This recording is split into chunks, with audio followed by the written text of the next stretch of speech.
Hello and welcome. This is Jonah with Alpaca Music Studios. Today I'm bringing you the first episode of Blackboard Wednesday, where we cover music theory, concepts, ideas, and tutorials. So with that being said, let's get started.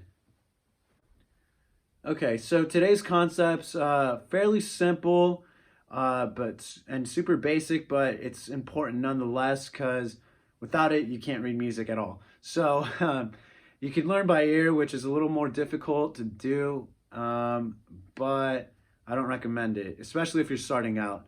So this is what's called the treble cleft. You've probably seen this symbol used a lot for music, but this is simply just called a treble sign. So you'd spell that Treble.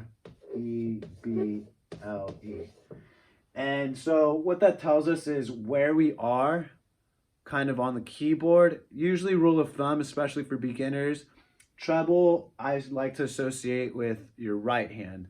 So usually treble cleft, you're going to be playing with your right hand, and bass, which is on the second part of this tutorial, is going to be played with your left hand. So with that being said, the notes on the treble cleft from bottom to top are going to go E, F, G, A, B, C, D, and F.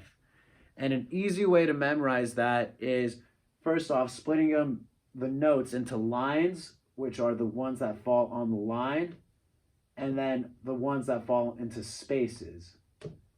So to memorize the ones on the lines, there's a good acronym. You've probably heard it before. It's every good boy does fine.